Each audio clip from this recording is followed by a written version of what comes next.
McDonald's has entered a Minecraft movie universe, and Grimace, Birdie, and Hamburglar just spawned as new collectibles in the overworld. Now for a limited time, you can get one of 6 McDonald's collectibles when you order a Minecraft movie meal. Ooh. With your choice of Big Mac or 10-piece chicken McNuggets with spicy nether flame sauce. Available now in a biome near you. Oh, and at your local McDonald's. At participating McDonald's for a limited time. A Minecraft movie only in theaters. Make that move, you can't relate to that. I roll the dice, shit, if I lose, I'm gonna be shaking back. Cause lessons learned within the loss just elevate the fact that trial and error just the only way. Ain't no escaping that.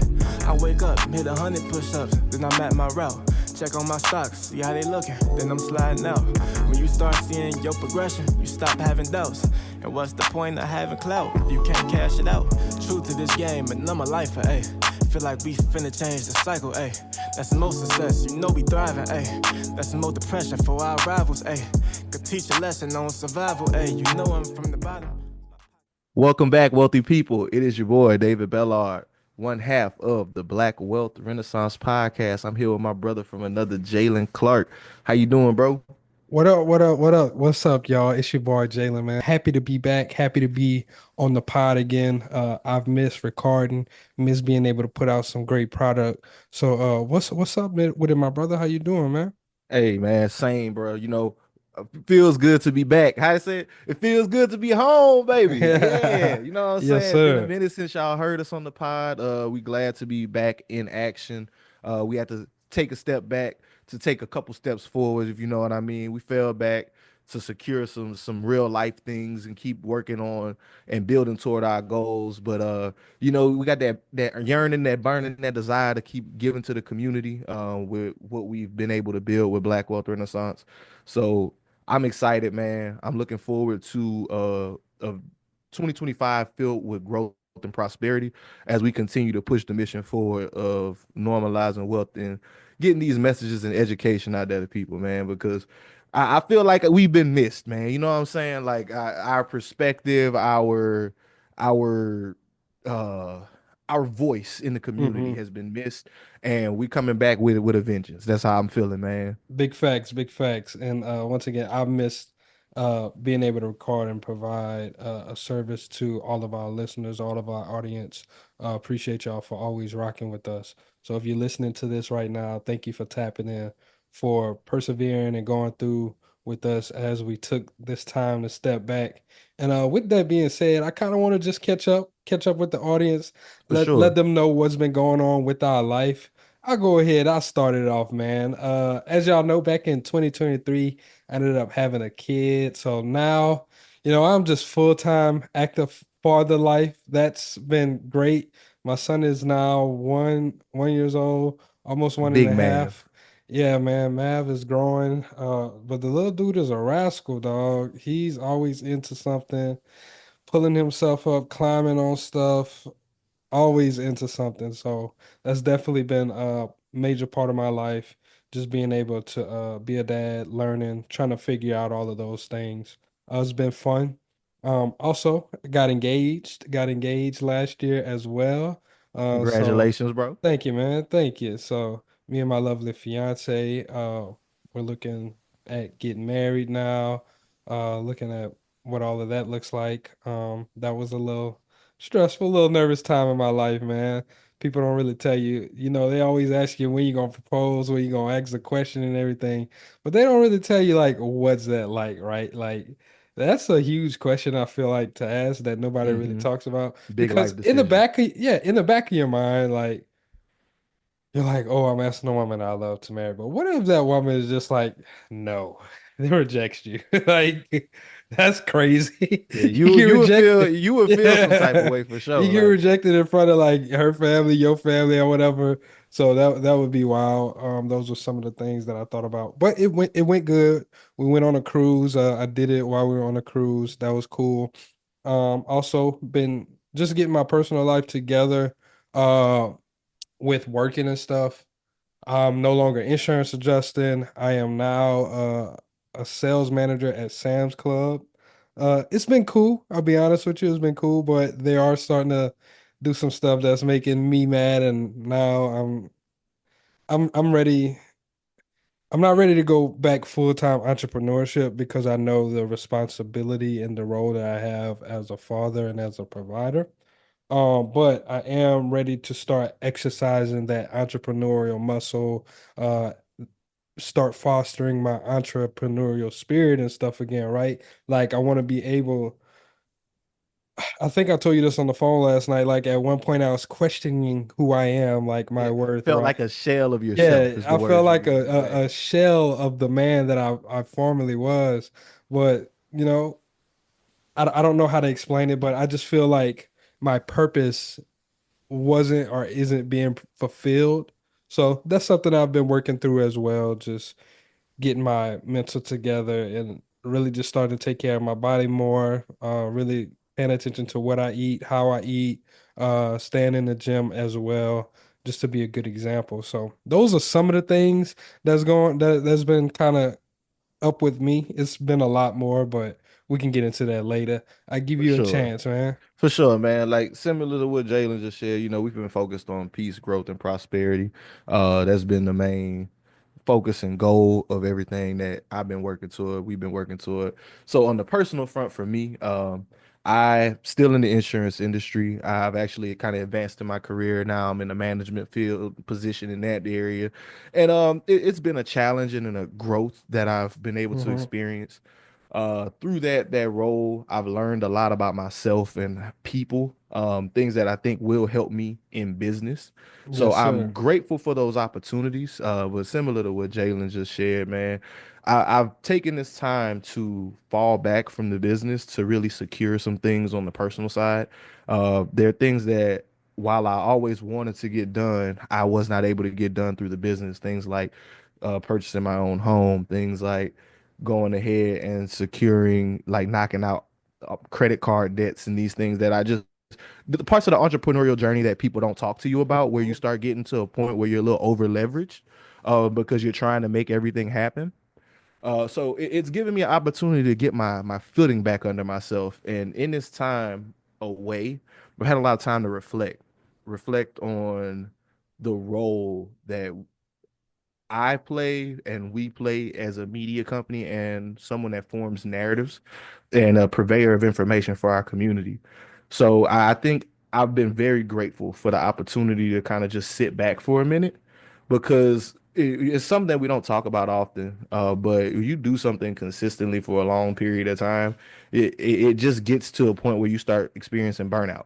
Mhm. And even whenever you're experiencing burnout, sometimes you want to fight through it. And really, sometimes you just need to take a step back because if you don't have the right systems and infrastructure in place, you're gonna put yourself even further behind than what you really wanted to. So it was actually one of my guys ran into seven on New Year's. He was talking about it with me. He was like, a lot of people will see it and be like, "Man, where you been?"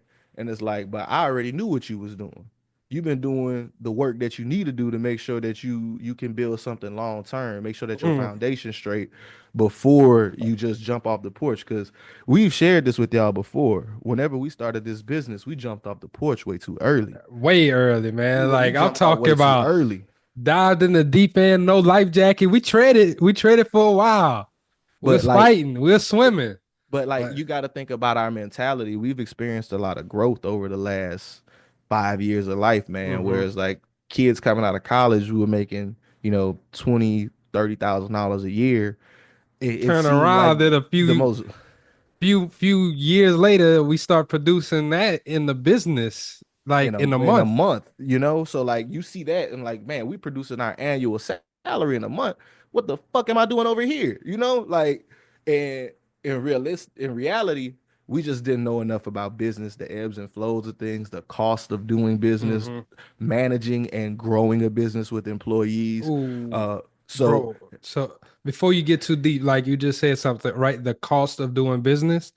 And I think whenever we talk about the cost of doing business, sometimes we exclude other factors, right? Like personal, what does it truly cost you to run a business, right? Like, yeah, there's operational expenses, yeah, there's all of these things, but what does it actually cost you on the other side, right? What does it cost you personally? What does it cost you in the long run? What does it cost you with relationships? What does it cost I've on lost your mental? friendships, Exactly. relationships. My mental health has suffered. You know what I'm saying? But like through it all, these are all parts of cost of doing business, like you're saying, and it's one of those things that you got to make sure that it's really worth it and persevere. So it does put you in dark places sometimes, but I think the light is always going to be at the end of the tunnel, especially whenever we have a vision and mission as big as something like what we doing. But yeah, bro, you are absolutely correct. But yeah, we working through some of those things and like kind of like what you're talking about with seven, right? Being able to sustain. You definitely got to be able to pour into yourself before you can pour into others. You got to make sure Facts. home is taken care of. So that's definitely some things that we had to work through. But even on the tip of like the job, right? That's something that I'm looking at differently with this job even before the roles that I had before starting BWR versus after starting BWR, uh, before, I was just in retail selling parts, working at Sterling Automotive and stuff. Then after that, got into insurance adjusting, started making some really good money. That exposed me to different things as well. Because now I made good money through business, but I've also made it through the job. But now coming into Sam's Club, right?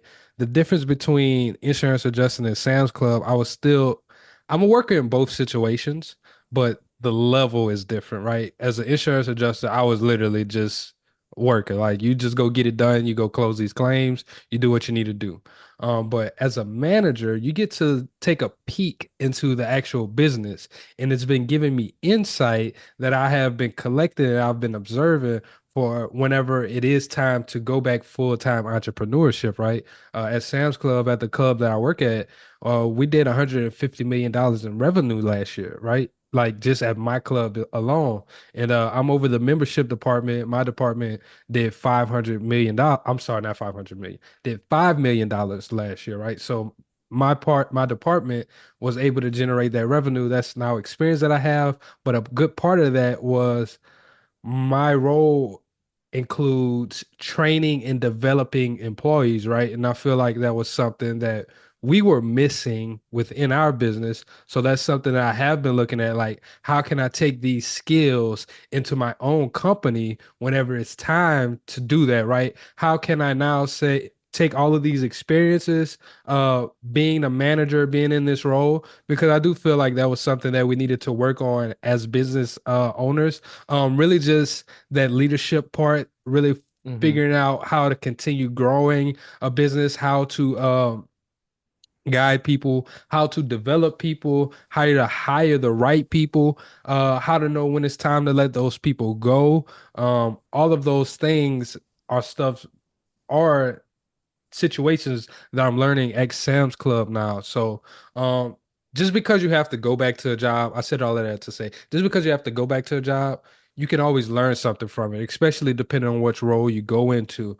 So if you're able to become a manager, or if you're able to do any type of leadership role, don't always worry about just the job itself. Worry about the intangible skills that you can develop within yourself and take into your business to help you start to grow and start to reach new heights.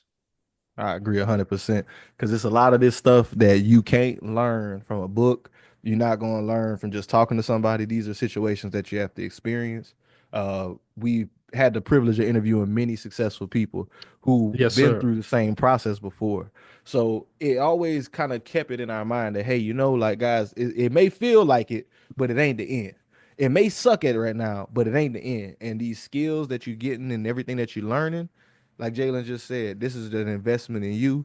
So that just whatever the role is, don't always get too focused on the short term. When you get short sighted, you miss out on the long term benefits of things. So take that with a grain of salt, man. If you in a situation that was similar to ours, you had some success, and then you have to take a couple steps back so that you can move forward. Just know it's only a couple steps back to move forward, and you only quit whenever. I mean, it's only over when you quit. I'm still some older gentlemen shared with me. Uh, Usually everything works out in the end, and if it ain't worked out yet, it's just not the end. Oh, I like that. That's a good bar. It's just not the end. I like that. I like that. So, but yeah, that's kind of like where we've been at. We just wanted to kind of open up with sharing some of that stuff. But I'm Definitely. excited to get into some topics, a few things, kind of get some of our viewpoints on where the world is right now, how some of Because these things man, things impact are Black people. Yeah, it's crazy. wild. Things It's going wild. nuts right now. Last time we recorded, Sleepy Joe was the president. Now we got Donald Hump in there. So yeah. I don't know, the orange man. Yes, sir. So I mean, speaking of that, right? I guess that's where we can start off with some of the topics that we're going to get into Mhm. because obviously we don't want to make our brand or business focused on Trump, right? I Nah, think Trump is just a marketing person at the end of the day, and the difference between him and any other president that I've ever experienced in my life is the frequency with which he's in the media because he's a businessman by he knows nature. how to garner attention, right? Like, Exactly. so with kind of like to, I guess, dive into what you're saying, right? With Donald Trump, we don't want to focus on him, but we're going to speak about him because once again, a lot of the decisions that he's making right now is going to impact Americans as a whole. So Correct. we're going to get into it for a little bit. One of the first things that I kind of want to talk about is actually something I was talking about with my boss the other day, probably yesterday. One of the things he told me, he was like, man, whether it be business or whether it be in the country, whenever a new leader takes over, usually the first 90 days are the most turbulent, right? Whether Hmm. that's you getting a new boss, once again we get a new president, you get a new mayor or whatever, usually those first 90 days are the most turbulent because they're trying to come in, make a lot of changes, they're trying to make their impact, do whatever, right? And I feel like that's probably going to be true for the next 90 days with Trump, right? We know whenever he first got into the office, executive orders was flying off the shelf like Popeye's chicken sandwiches back in 2019. That boy giving out them executive orders like Oprah, man. Look, I'm telling you, bro. Department of Education, you federal get loans. You get an order. You get an you get an order. order. Yeah. His pen was definitely on fire, no Lil Wayne. But like with that being said, right, the first 90 days, I feel like he's trying to undo a lot of stuff that happened in the past 4 years, trying to get back to where he was the before he left office. And that's something else that I think as well is a lot of people are treating this term like it's Trump's first term in office, but it's not. He's been here before. I feel like he learned a lot the 4 years that he was gone. Like we saw him do a lot of fuck shit that first term. I feel like the second term, he had a lot more time to like plan, to be a little bit more methodical and be like, you know what? I'm coming back on big bullshit this time. And I know exactly how to do it. I know who I can trust. I know who I can't trust. I know who I should put in the cabinets, all of these things. So I do feel like this term is going to be a lot different. I don't know. I'm not saying that it's going to be different for a good reason, but I do feel like it's going to be a lot different because of his experience from the Eh, first time in I role. do want to build on that before we move into the first topic. And with that idea, right, that this is his second term and he's been here before. I want to stress and urge to people that we've been here before. Mm, One of the things that bothers me about the whole media cycle and reaction in these first 90 days is that too many of us get into doomerism hmm. and start believing that like, oh, he gonna make us slaves again, and this, that, and the third. And it's like, bro, we've done this already. We've been here already. This is not gonna destroy us. Like, yeah, it may have long-term effects on the country, but as Black Americans, this is not going to be the end all be all. And no, we are not going to be second class citizens, de facto second class citizens again, just because one person is in office and they on a power trip right now. That's just my one little tidbit I want to get into before we actually start talking about some of the things and policies and stuff uh that he kind of has going. So with that, getting right into it, right? I guess kind of segueing from where I'm talking about with Black people specifically, one of the hot button issues recently has been the death of DEI, right? Yes, Uh, sir. That's been one of the big mottos that they've been running on. DEI must die. It was a big part of the Project 2025 initiative where they were stating, this is unconstitutional. This is Hmm. something that it takes away the merit-based society that the United States is supposed to be ran off of. There is no equal opportunity whenever you are supposedly forced to hire people to meet certain quotas for diversity, equity, inclusion. Uh, with that being said, I think that the outrage is utterly nonsensical because whenever we look at the stats on it, there's no reason for us to be mad. What are we mad about? This shit never benefited us in the first place, like barely. So like let's roll it back, right? When did DEI really start being a thing? McDonald's has entered a Minecraft movie universe, and Grimace, Birdie, and Hamburglar just spawned as new collectibles in the overworld. Now for a limited time, you can get one of 6 McDonald's collectibles when you order a Minecraft movie meal. Ooh. With your choice of Big Mac or 10-piece chicken McNuggets with spicy nether flame sauce. Available now in a biome near you. Oh, and at your local McDonald's. At participating McDonald's for a limited time. A Minecraft movie only in theaters. DEI started being a thing after George Floyd, in my opinion. I don't. Well, so whenever I was researching, it was publicized and had a microscope on it after George Floyd. But DEI, the term DEI was first actually introduced around the Kennedy era, bro. Okay. So around, I think that's the Like in the 70s, 60s, 60s, 70s. Okay, so it's around the civil rights movement time, right? Yes, DEI was introduced in the country. Once again, it wasn't highlighted and wasn't focused. But like you said, with the birth of George Floyd and the way a lot of those companies reacted, um, a lot of those companies after George Floyd, they all rushed to say, "Hey, we're going to do these DEI things. We see that what's going on, what's wrong, and everything, right?" And I do want to state this: at that time, Donald Trump was in the office, right? I'm Yeah, not tripping, right? yeah. No, Donald you Trump weren't was still tripping. He president. hadn't take Trump. He had. I want to say at the time the election had been decided. I might be No, misquoted. no, bro. Like this was still early 2020. Like George Floyd happened. What was that? Like in May or uh May or June, I think, somewhere around there, 2020. So Donald Trump was still president whenever all of these initiatives happened. And then with that, a lot of these companies they publicize and they got on the bandwagon on the train. What I think a lot of these companies do is their PR teams want to go for something that looks good, glamorize something, right? They want to get a good headline to show like they're supporting social justice, all of these things. So I feel like they use DEI as a poster child to highlight and launch campaigns that'll benefit marginalized groups. And before we even get a little bit deeper, I do want to just read the definition of DEI for all of those people who kind of might be confused about DEI, what it's supposed to do, because I feel in our community, whenever people hear DEI or even just in the nation, people equate DEI to Black people or they equate DEI to women. But DEI are organizational frameworks which seek to promote fair treatment and full participation of all people, particularly groups who have historically been underrepresented or subject to discrimination on the basis of identity or disability, right? And some of those identities or disabilities include gender, ethnicity, sexual orientation, disability, age, culture, class, religion, and opinion, as well as veterans fall into DEI initiatives as well.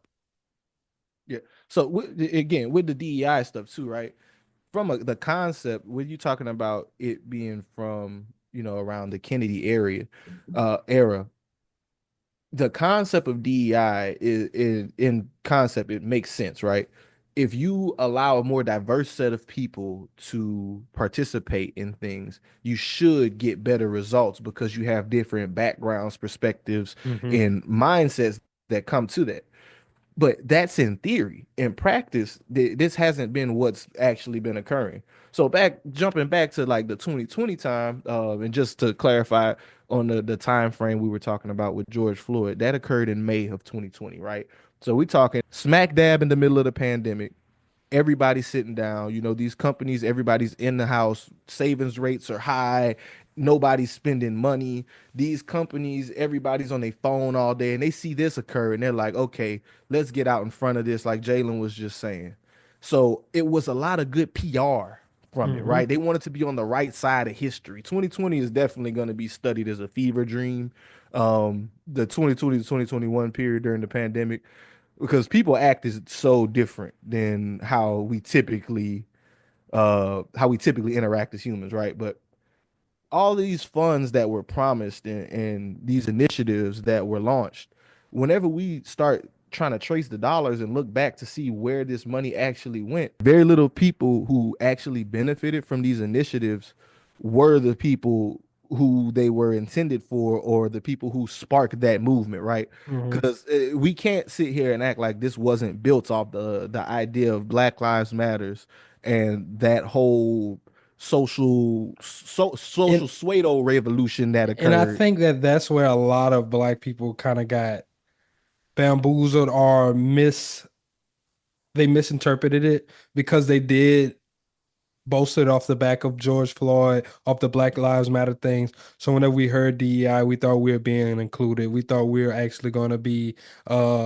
being the recipients of these different programs, right? What some companies did make good on that, but some companies didn't. I'll let you get back most into your bag. most of the companies actually never made good on it, and that's really the thing, right? So sobering statistic about DEI programs and why I feel like we should never be that upset is because when it comes to it, less than 4% of the people who were given these positions, not just like in the suite, I'm talking leadership positions in DEI, less than 4% of those people were of African American descent.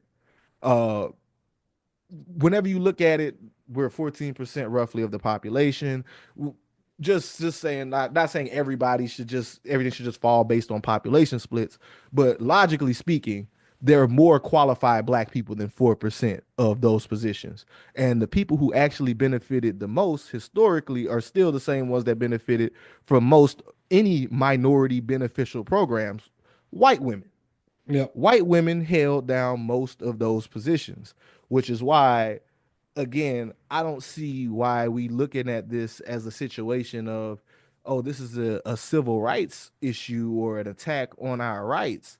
Whereas, like, I understand, like a lot of the language that Trump and these his political associates use definitely are like racial dog whistles, but we gotta stop letting what people say get us so riled up, It's the emotional because aspect, bro. it's We just the get emotion. very emotional about it. We get very upset, very frustrated about these things, right?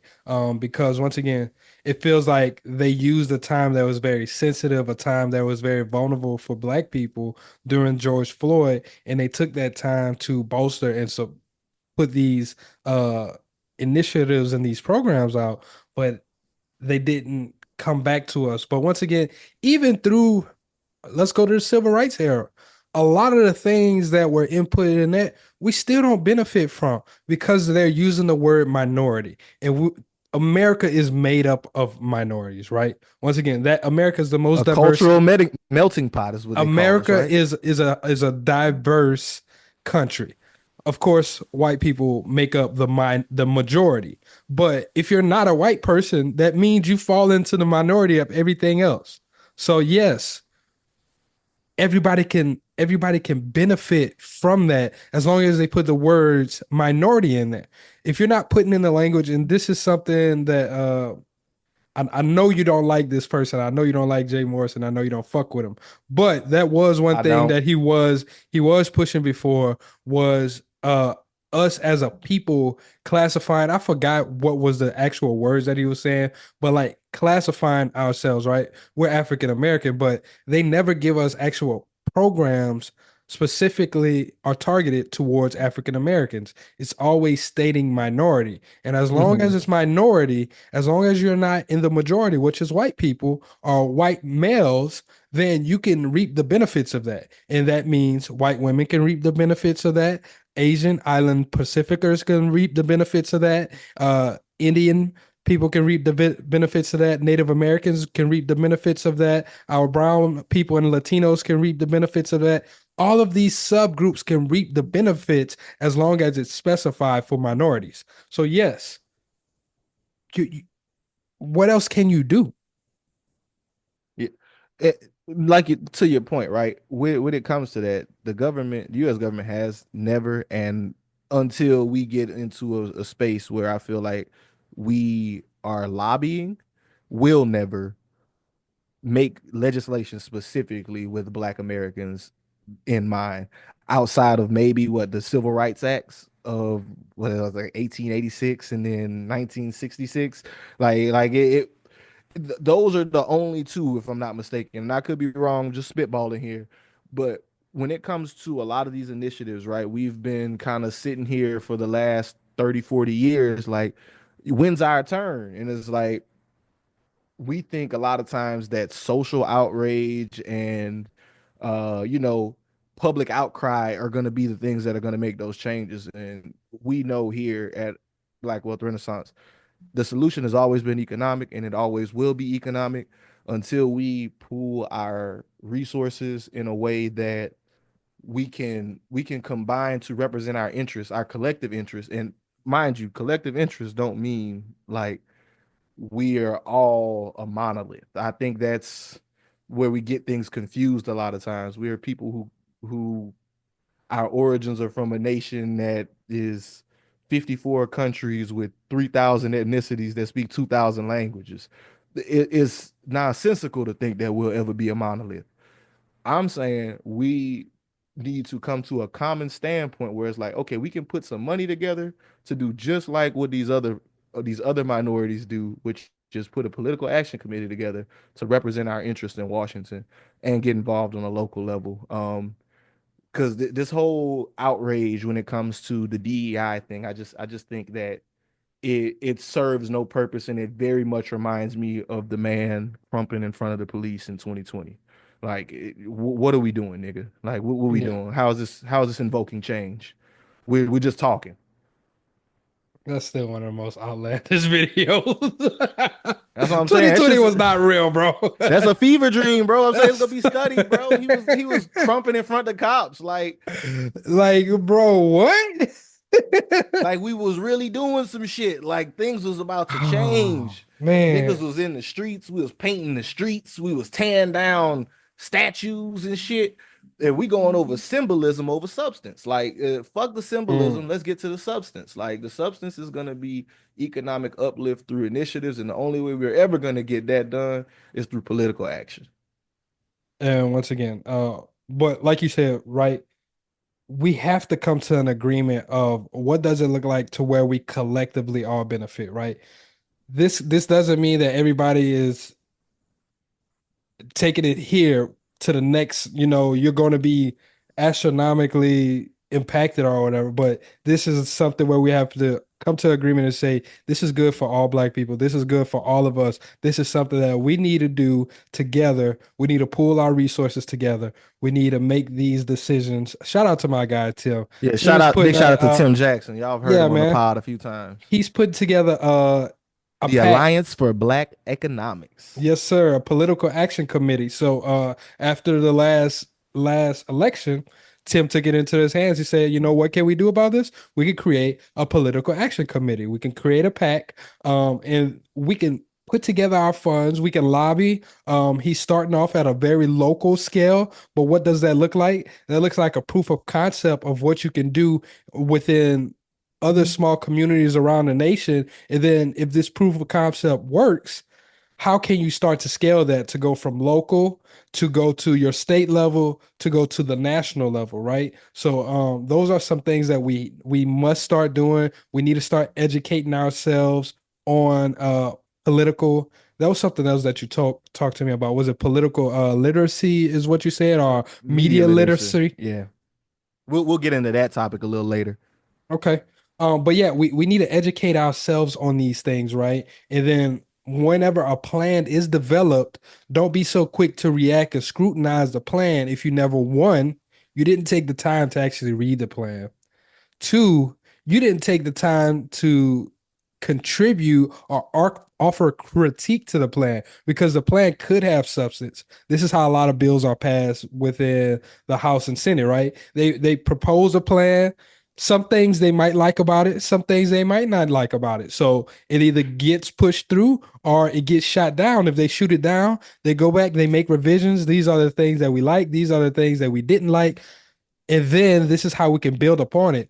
How Don't be so quick to judge and talk about people, be like, oh, this guy wants to be the savior of the race or whatever, but they're at least trying to take action. They're at least trying to put their best foot forward to make a difference. And if you're just being a keyboard warrior, being a meme millionaire, just trying to be online and be funny, you're not really doing anything to help the situation. All right, so rolling into the next topic, topic number two. One of the things that's been a major topic of discussion in recent years has been the development of artificial intelligence, right? A bunch of people are scared that AI is going to take over the world, it's going to take our jobs, but we're futurists with an optimistic outlook. And I see so many of the benefits of AI and the amount of opportunity that it's opened up in our economy for change. It's gonna be one of those things that similar to how industrialization came through and revolutionized things to where, jobs were destroyed and jobs were created. I believe AI is gonna do the same thing. So with that, what we've been seeing with AI now is on a global geopolitical standpoint, Mhm. AI is in somewhat of an arms race right now. Whenever we start looking at the United States and our biggest competitor, China. And I thought that one of the very interesting developments we've seen in recent weeks was the launch of the Chinese AI software, DeepSeek. Had you heard about that one, Jalen? I did hear about DeepSeek. I heard about all the noise that is dead. I heard about how it fucked up the stock market. I also heard about how DeepSeek might have not been telling the truth about how much they actually spent on their development. And then I also heard that they used some of OpenAI's data to actually develop their model too. I could believe that. I could definitely believe that. So for all the people that are not familiar, a few weeks back, at the time of this recording, Chinese company launched its own AI, open AI model, similar to what we've been familiar with as ChatGPT, DeepSeek, a open source artificial intelligence model where you can go in and ask questions and get information. And upon its launch, it created waves, like Jalen was saying, in our markets because it came in that, well, initially it was reported that DeepSeek essentially could do the same job as ChatGPT for a fraction of the computing power required, which is one of the biggest barriers for AI development. I think that's something that we don't think about often. Is a lot of times when it comes to this, that artificial intelligence again is going to create jobs, right? So even though AI may be able to do some simple task or automate things that people are doing, like working at cash registers and something like that, we're gonna have to have people to make sure that the data and the machines work. And those are things that I think are often overlooked whenever we Hmm. talk about AI. So back to OpenAI and DeepSeek.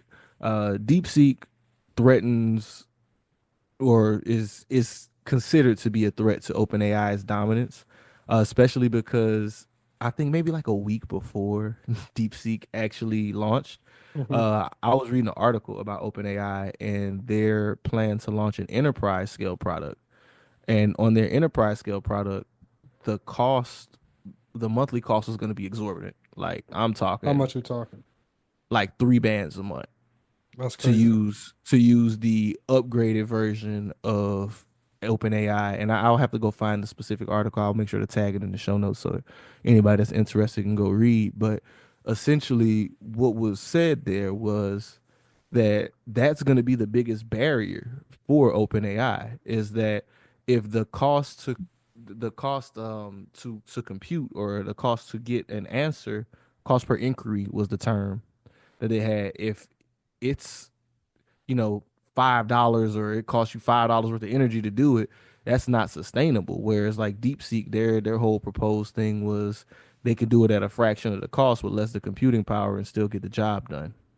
So I want to observe and pull back for a few things. So one, the computing power, right? So whenever we're talking about less computing power, the reason that they're saying that is because of the technology that they're using. So a few years back, I think Joe Biden actually implemented this. NVIDIA and microprocessing companies that produces CPUs and GPUs within America, there's actually a ban on exporting those type of technologies to China. So Hmm. they're using older versions of NVIDIA products. So that's one of the reasons why they're saying they're able to do it at a cheaper rate. And then the second thing, we've actually covered this before whenever we covered Bitcoin, right? The type of electricity that China produces versus the Americans. China uses coal, a lot of coal production. So coal is a much cheaper way to produce electricity, but it comes at the cost of environmental risks, where we do abide by different rules currently. Might change with Trump in office, but right now, we're not very heavily dependent on coal production for our electricity. China has a lot of coal production, so they're able to produce that electricity at a much cheaper rate, which then makes running deep sea also cheaper for them too. Okay. Um, but with that, the push and the pull, I know you talked about the enterprise part of OpenAI. Did you know that they're also launching a government uh version of chat for AI as well? No, I didn't. Tell Yeah, me more so about that that one. they're launching a government level of OpenAI. Hold on, I'm about to tell you exactly about it. Government GPT is, I think, what it's going to be called. Government. GPT.gov. I could see that shit. And well, I'm guessing it's supposed to be for like federal employees, and maybe it's also similar to the enterprise version, Yes. upgraded version where you can get access to more computing power and do more have the AI solve more complex things. Because to the point where Jalen was making about the GPUs, a lot of us we use AI for very simple inquiries, right? We're not Hmm. asking it to do hard things. We're asking it to do basic research online for us. But there are some AI models that they're using to solve complex problems, problems that would take us as humans a lot longer to solve because we have to account for things like fatigue. We have to account for things like having an actual life, whereas this machine can just kind of compute long as energy is going in and the systems maintain.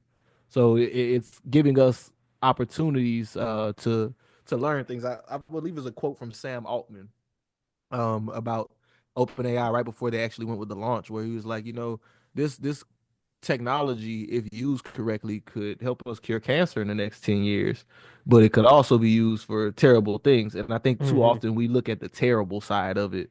Whenever we start envisioning the future, we envision iRobot and we start losing the forest for the trees and start missing out on the vast opportunities that this is creating.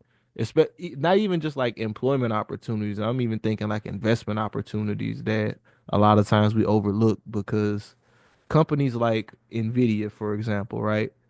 Nvidia is the largest, I think it's actually the largest American company right now by market cap, It is. and is the largest producer of these microchips, right? I mean, Hmm. they get the actual chip from TSMC, but then they come and they configure it Create their here. GPUs and all that other extra stuff. Exactly, exactly. So they're the largest developer that, and these GPUs are integral for the development of AI. So we may not be Hmm. selling them to China, but we're selling them everywhere else. These chips go And in a they lot of actually got different in things. trouble. They actually got in trouble for that because they sold it.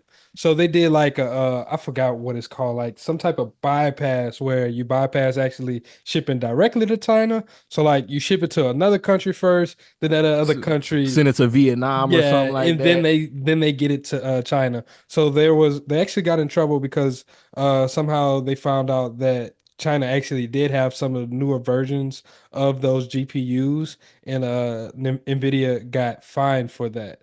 And then on the Chat GBT government thing, I just wanted to specify it is called Chat GBT Gov. And is built specifically for U.S. government use. The main difference, so it is comparable to ChatGPT Enterprise, but the difference is it's going to run on the government's Azure cloud computing services. And the main reason that they ended up creating this is because since the beginning of 2024, OpenAI tracked over 90,000 government and federal, state, and local government employees, generating over 18 million prompts with ChatGPT. So they decided to take it to where these governments can use it, keep it more secure with their cloud Hmm. things. So Keep it on a and monitored server.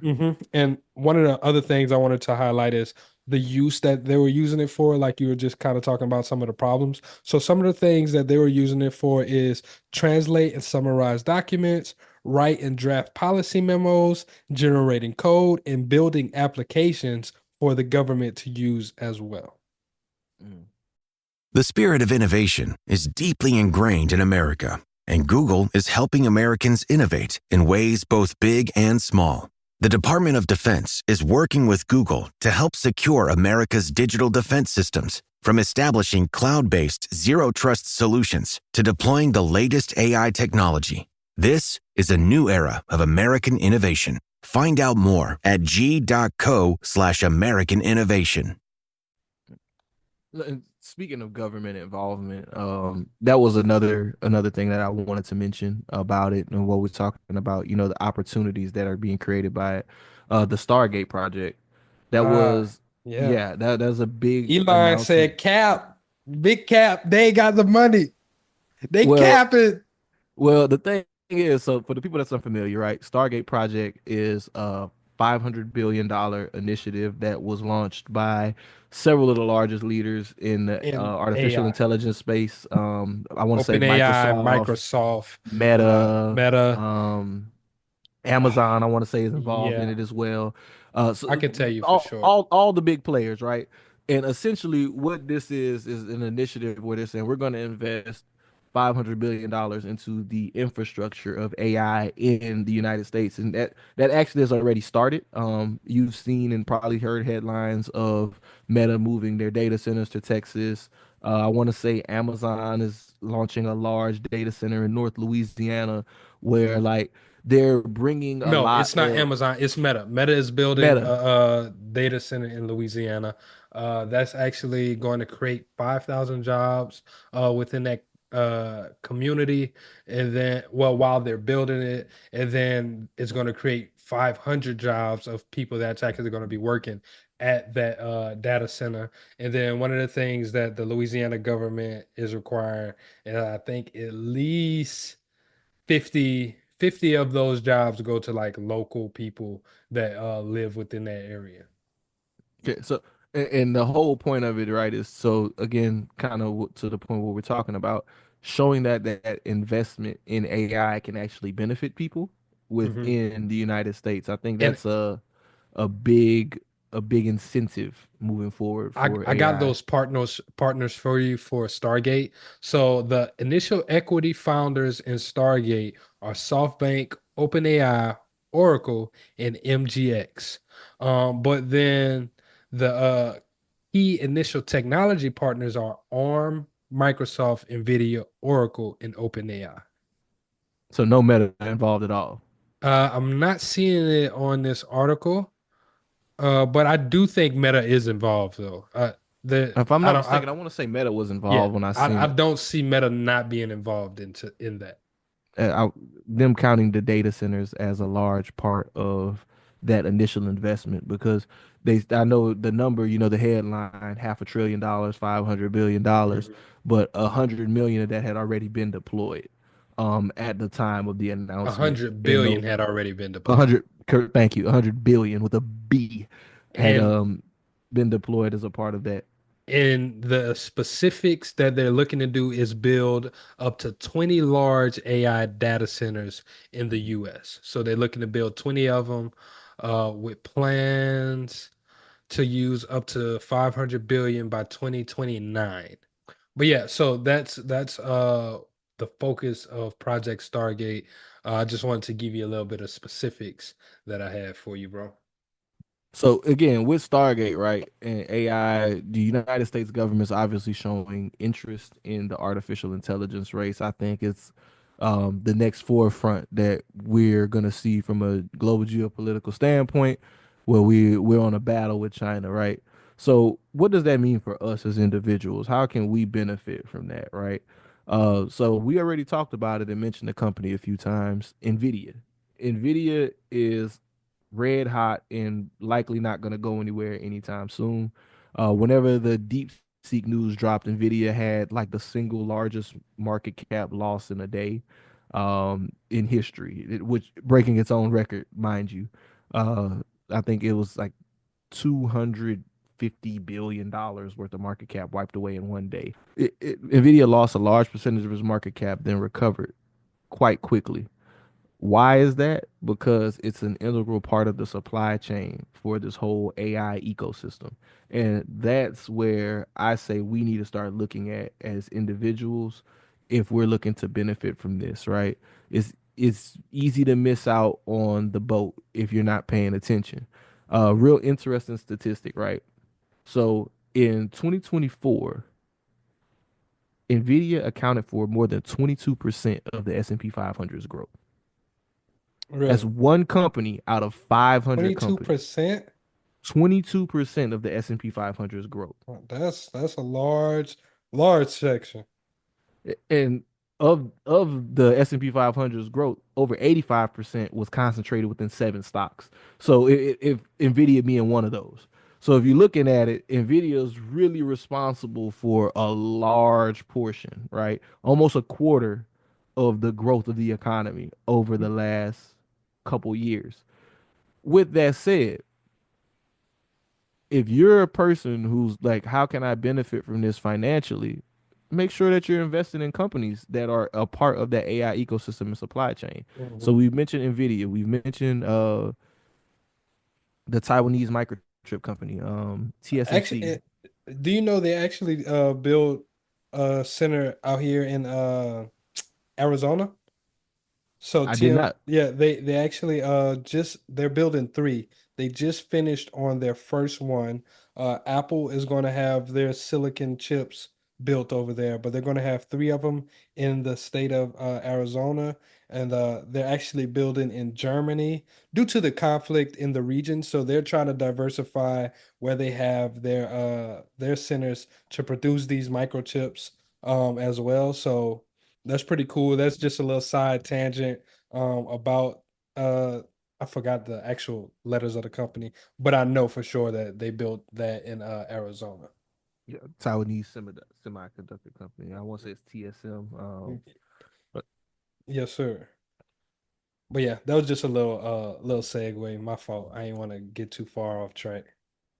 you good, bro. But you were talking about the companies to invest in. So once again, Nvidia, Microsoft, because Microsoft is benefiting from OpenAI and their push into um, artificial intelligence.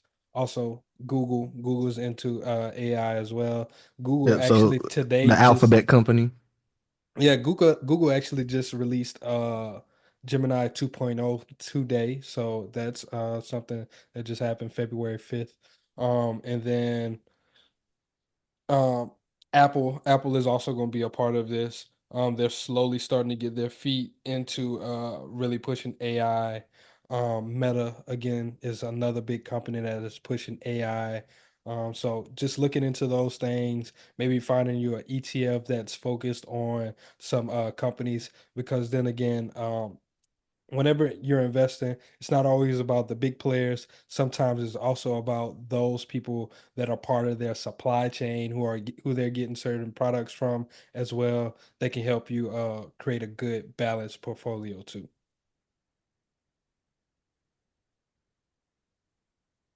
And just naming off a couple other ones that we may have missed. Amazon is gonna always be a part of that infrastructure. AWS cloud services plays a Hmm. large role in building out a lot of these AI softwares. Tesla is going to be using it for autonomous driving. So a couple of the EV companies probably will also benefit from that. Another one of the processors, AMD, they help produce the GPUs as well. So those just are a few of those companies, and we suggest looking into any of those holding companies that will help build any of the data centers out. No, I gotta look for it again. It was a REIT specifically focused on that. I gotta look for it again. Let me just one sec. We'll have that for y'all next time on the pod, or we'll throw it in the show notes for y'all. There we go. Boom. All right. So the Digital Realty Trust, the ticker symbol is DLR.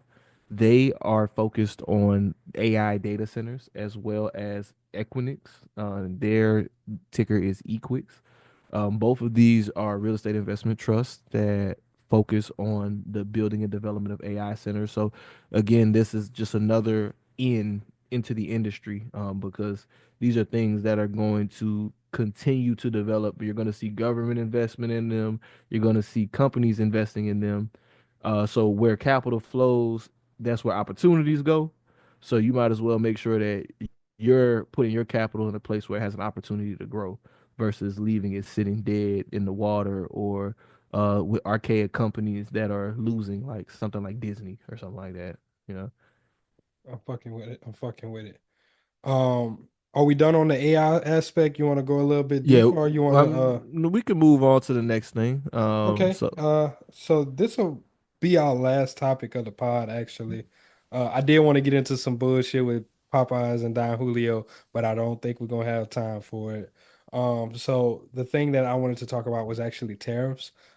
Once again, we started this podcast with, we're not gonna highlight and just focus on Trump all the time, but tariffs is gonna play a very big part within the next few coming months.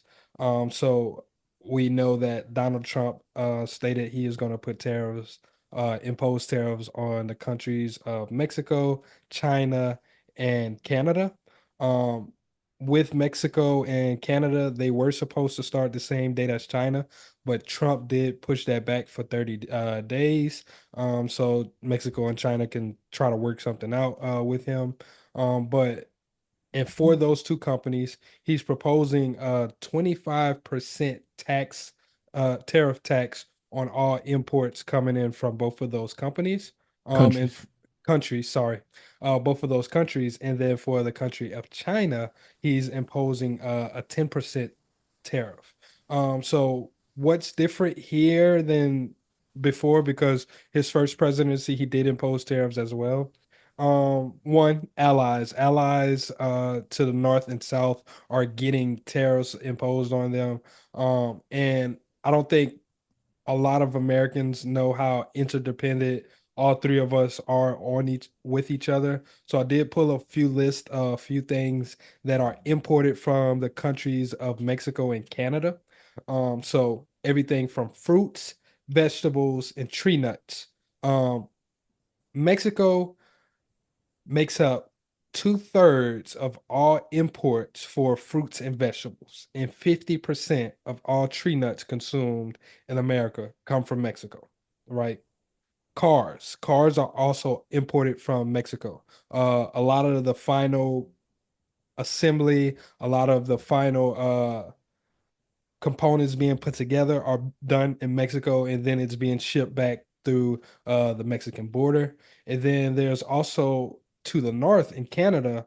Canada produces a lot of lumber and building materials, right? So 70% of lumber and drywall used in America comes from Canada and Mexico.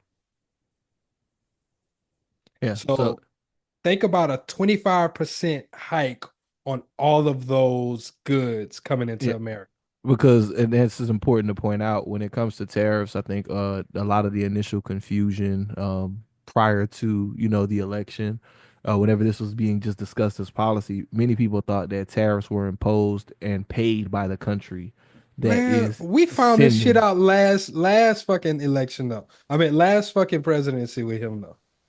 Yeah, but people have a short term memory, bro. This is 2025, where we have short term memories, and TikTok is people's main source of news. Uh, Obviously, that attention span doesn't have the recall for that, right? So with that, people get it mistaken, thinking that this is going to be something that hurts the other country, which it can, because what it'll do is either lead to one or two things, right? Mm-hmm. The companies here are gonna order less, which in turn will hurt that economy because they're gonna have to stockpile these goods or try to find somebody else to offload it on, or it's gonna hurt us as individual consumers because the companies are still gonna acquire it and just pass those costs off to the consumer. So Nice. it's really not a win situation for us when it comes to these tariffs, but I do I understand mean, so where I it's coming from. Like from from the United States standpoint, I understand why we would want to do something like this, right? We are one of the biggest foreign aid countries in the world. We're one of the biggest trade partners. We're most countries' largest trade partner. Mhm. When it comes to Mexico, we're on the flip side of what Jalen said. They're responsible for 2/3 of the things coming in. Well, we're responsible for buying a quarter of their shit. So a quarter of his if GDP.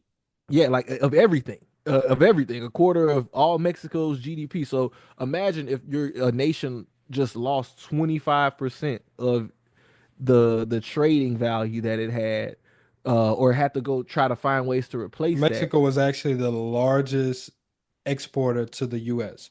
They came right on top of China. And I got some more stats on China, but I'll let you finish your point. Yeah. So with Mexico, right? These guys, they're in Mexico, and you might as well just go, bro. You threw me off a train. Every day, thousands of Comcast engineers and technologists, like Kunle, put people at the heart of everything they create. In the average household, there are dozens of connected devices. Here in the Comcast family, we're building an integrated in-home Wi-Fi solution for millions of families like my own. It brings people together in meaningful ways. Kunle and his team are building a Wi-Fi experience that connects 1 billion devices every year. Learn more about how Comcast is redefining the future of connectivity at comcastcorporation.com/Wi-Fi. Oh, my fault. My fault, bro. I really didn't want to do that. But with Mexico just being one of the largest exporters, like talking about their GDP and how much they're getting from us, once again, you lose 25% of your revenue. That's a large, large hit to your economy. So like you said, I get it on one point because yeah, Trump wants America to be interdependent, independent. He wants us not to rely on everybody. But to the same point, with the China part, right? What does the tariffs look like? What type of effect does that have on producing things while here, right? Because a lot of the companies that do create these production or well, I can't think the manufacturing facilities stateside, a lot of the components are being shipped from China, right? So now you still have a tariff coming in on all the components that need to be used to build these manufacturing sites. So now that drives the cost of production up, what once again is going to be passed off to the US consumers. And then the next thing is with China. China is the second largest importer to the US. They import $450 billion within the last year. 2024, they imported $450 billion worth of goods into the US. I gave a list of the things coming from China. What does the things coming from I'm sorry, from Mexico and Canada, but what does the things coming from China look like? What will you kind of feel in your price pocket? That would be shoes, that would be toys, footwear, video games, electronics, components used for US production processes. Also parts coming from cars, and then various other things within like consumer goods, right? Um, and all in all, with all of these tariffs, economists are projecting that there could be an average tax increase of over $800 per household in 2025. And I could see that very much being the case. And when you say tax increase, this is again kind of referencing this being passed off as cost to the consumer Yes, because sir. these are all going to affect the supply chain. These things that, because like you mentioned, China is responsible for most of our manufacturing. The whole concept and idea is, hey, let's stop using China to manufacture and stop putting so much of our American capital into that country because we're the ones that are benefiting them. But honestly, I believe this is a mutually beneficial relationship. And while it may seem like a good idea to play bully ball because you know the threat of bricks and all these things, I think we just got to look at the natural growth and decay of America, man. Like no empire lasts forever, as number one, Mhm. and I feel like a lot of the shit that's getting done right now are like desperate attempts to reclaim power. Okay, well, a few more things before we highlight it. So another thing with cars coming from Mexico. So on average, economists are projecting a 6% increase on cars on average. So that looks about $2,700 more expensive on cars as well, that are being hit with tariffs. Um, and then one of the other things with China, with last time Trump imposed tariffs on China, there was an exclusion for Apple products not being hit with some of these tariffs. This time, that exclusion is off the table. Everything coming in from China is going to have the 10% tariff, except for like crude oil and stuff. And then I bet he ain't gonna do it to Tesla. you I'm interested to see. I am interested to see. Another thing is today China actually respond with their own tariff of a 15% starting February 10th for the US. And that comes for things like liquid natural gas, crude oil as well, coal, things like that are being a tariff is being put on the US. So now we're about to have a tariff trade war that's probably going to spike and start happening. So all around, consumers are about to get fucked. Is the gist of this conversation. Y'all just be mindful whenever you're looking at the grocery stores. You might start to see things go up, or even just whenever you're shopping in general. You know where it's coming from. Um, One more thing is companies like Walmart, big retailers and stuff, what they've been doing since November of 2024, they've actually been front loading on inventory. So they purchased a lot of inventory coming from China. The people that track all of that, I think it was like a 10 or 15% spike in how much they actually ordered from China to get ahead of the tariffs. So they're stocking their shelves. They're putting a lot of things on the a lot of thought into this so they don't get charged these tariffs whenever it is time for that to go in place. Well, it already started with China. So it started yesterday actually. So they kind of got ahead of the game and they purchased a lot of inventory. But that's my final thoughts on that. We'll get into closing because we are coming up on time with the pod today. David, once again, bro, this has been great. It's been great to get back into the booth. It's just like riding a bike. I definitely thought I had forgot how to pod for a second. I'm glad that I didn't lose it. Hey man, I still feel like our wheels a little rusty, but we're gonna keep Yeah, getting yeah, better yeah, as time goes on. Y'all for already sure. know. I just ain't Uh, scrape up my knees on nothing like that riding the bike. you ain't fell off that motherfucker, is what you're Yeah, saying. nah. I'm still on it. Pause. Pause. What? I ain't said nothing wrong. I'm still on it. It's kind of wild. A little You egregious, my dog. tripping. You tripping. You bugging. But nah, man, definitely feels good to be back, guys. Definitely gonna continue to produce content. We are gonna change the format of the pod. I know got a lot of you guys got used to the interview format. We're still going to do some interviews, but we're going to make sure that we're bringing you veritable people. There are some topics that we didn't get to touch on that we will be bringing back up. A big one that I want to touch on, and I think is going to be key over these next few years, is going to be media literacy and understanding how to vet and understand sources. Us as a media company, our goal is to make sure that we're providing you guys with veritable information that you can use to benefit yourself.